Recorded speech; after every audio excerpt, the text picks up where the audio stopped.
Hello, je m'appelle Elsa et je suis Master Coach certifiée. Avec ce podcast, Un chemin vers soi, ma mission est de t'aider à mieux te comprendre et à t'accepter tel que tu es pour que tu puisses rayonner en toute authenticité. Je suis profondément convaincue qu'on a tous en nous une lumière qui ne demande qu'à briller. Et mon désir est que tu puisses prendre conscience de ta valeur, découvrir ce chemin qui est le tien et impacter le monde à ta façon. Ensemble, partons à la découverte de notre vérité. Apprenons à nous révéler et osons marcher vers notre destinée.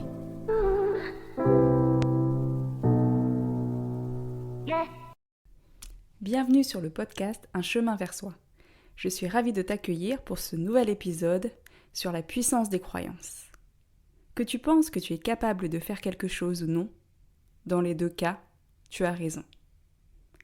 On pense souvent à tort que la volonté, la motivation, c'est la clé pour entreprendre quelque chose.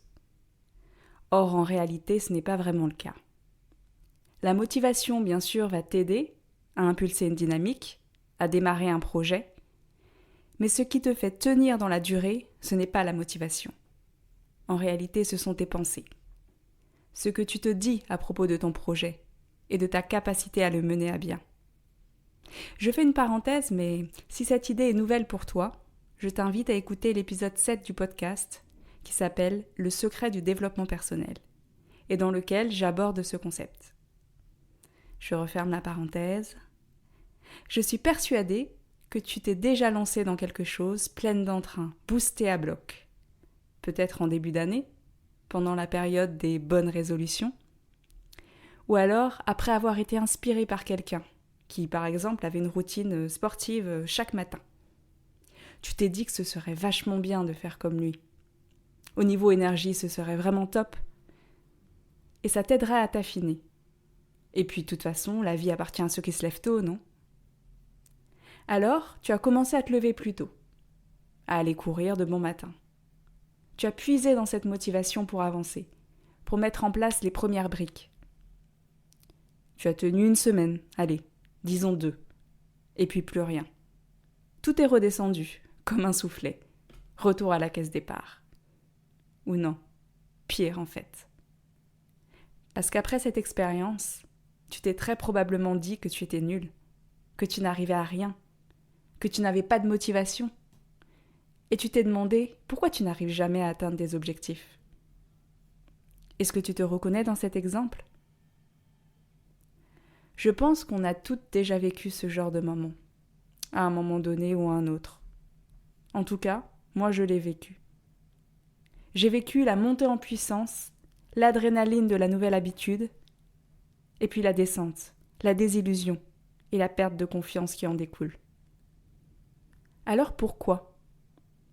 Pourquoi est-ce que nous n'arrivons pas, parfois, à atteindre un objectif qui pourtant semble nous tenir à cœur ? Certains te diront que c'est parce que, en fait, cet objectif, c'est pas vraiment le tien. Et qu'au fond de toi, tu ne le veux pas vraiment. Mais moi, je ne suis pas vraiment convaincue de ça. Je suis pas vraiment d'accord, en fait. Alors, bien sûr, il faut en amont faire un travail sur son pourquoi. Formuler son objectif de façon claire et valider en effet 2 ou 3 choses, pour être sûr que cet objectif est bien le tien, qu'il fait bien sens pour toi, qu'il est formulé de façon smart. Mais selon moi, ça ne suffit pas. Alors, qu'est-ce qui explique parfois que lorsqu'on veut quelque chose, on soit pourtant incapable de l'obtenir ? Justement, c'est parce qu'une part de nous en réalité ne le veut pas. Une part plus ou moins grande est convaincue de quelque chose qui nous pousse à échouer. Et les deux forces s'affrontent. Notre désir de réussir et la pensée qu'on ne le mérite pas, par exemple. Si on prend un cas concret, pour que tu comprennes vraiment où je veux en venir. Imaginons que tu as envie d'écrire un livre. C'est quelque chose qui t'inspire, dont tu rêves depuis très longtemps déjà. Tu as peut-être même déjà commencé à le rédiger. Tu as écrit plusieurs chapitres, mais tu n'arrives pas à le terminer. Ou pire encore, il est complètement terminé, mais personne ne l'a lu. Tu ne l'as envoyé à aucun éditeur. Chaque jour, tu vois dans ta to-do « Envoyer mon manuscrit ». mais tu as toujours une bonne raison de ne pas le faire. Toujours quelque chose de plus important, qui passe en premier. Alors tu procrastines, et tu te dis « demain peut-être, je le ferai plus tard, ce n'est pas ma priorité pour le moment ».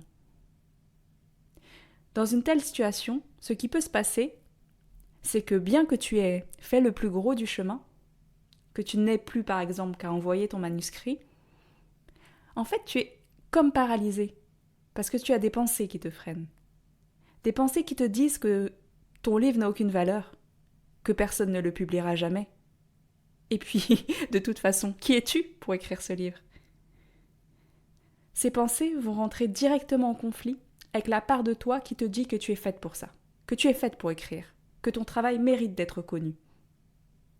Et en fonction du poids de chaque pensée, tu vas avancer plus ou moins vite, t'auto-saboter de manière plus ou moins forte. Finalement, ce que tu penses de ce que tu fais a plus de poids que l'action en elle-même. C'est fou, non ?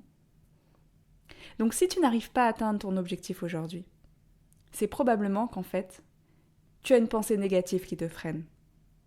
Une croyance limitante qui t'empêche de te déployer pleinement et d'agir avec fluidité et alignement avec ce que tu veux. Qu'est-ce qu'une croyance ?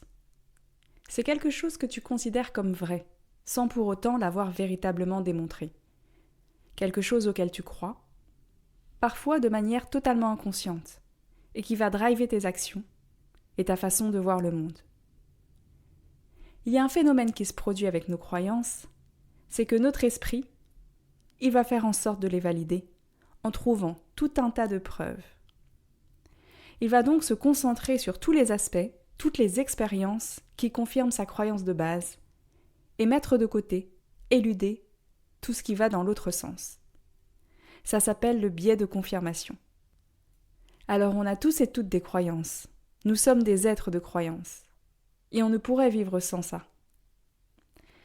Parce qu'en fait, elles nous simplifient grandement la vie. On n'a pas besoin de douter de tout, de s'interroger de tout. On prend certaines choses pour acquis. Et cela nous donne une direction. Par exemple, je crois en l'existence d'un être supérieur. Je crois que moi et mes semblables, nous avons été créés par un Dieu et que nous avons été mis sur terre pour une mission. Que tu partages cette croyance ou non, là n'est pas l'important.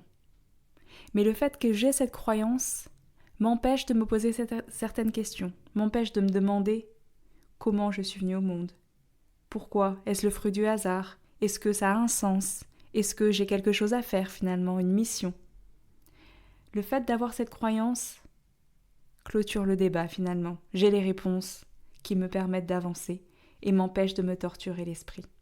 Comme je le disais, on a tout en nous des croyances et on ne pourrait vivre sans. Mais il existe différents types de croyances. Des croyances dites neutres, qui n'ont pas vraiment d'impact sur nous.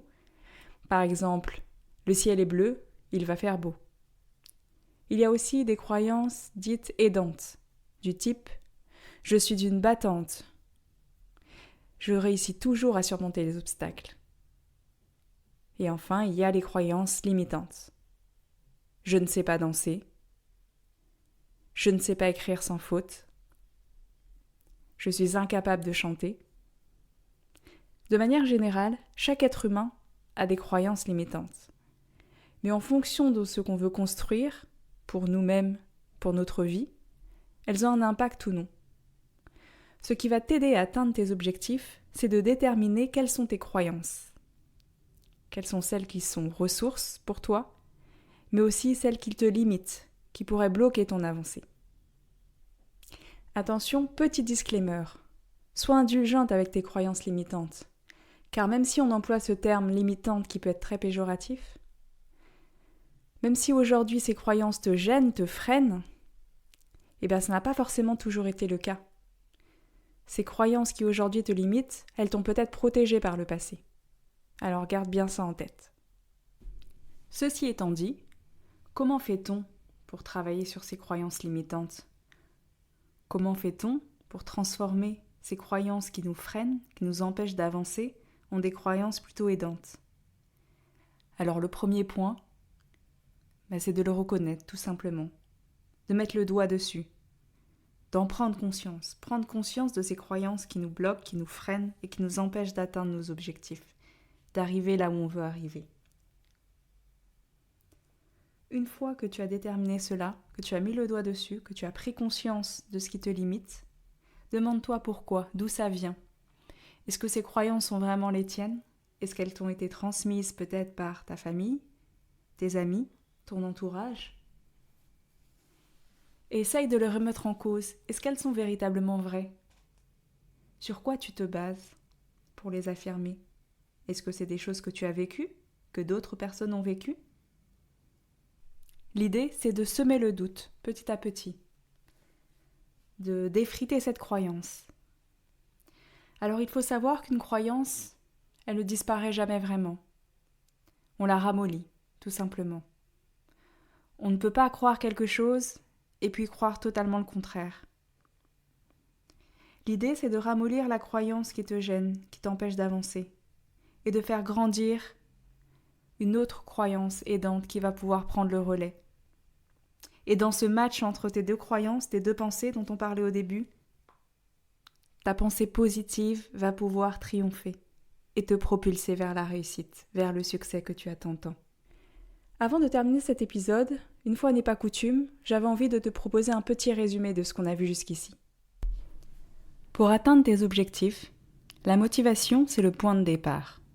Ça va te permettre de poser les premières briques, les premières actions, mais cela ne suffit pas. Ce que tu penses à propos de toi est primordial. Si tu te remémores le modèle de Brooke qu'on a vu dans l'épisode précédent, tes pensées vont générer des émotions qui vont impulser des actions et ces dernières entraîneront des résultats.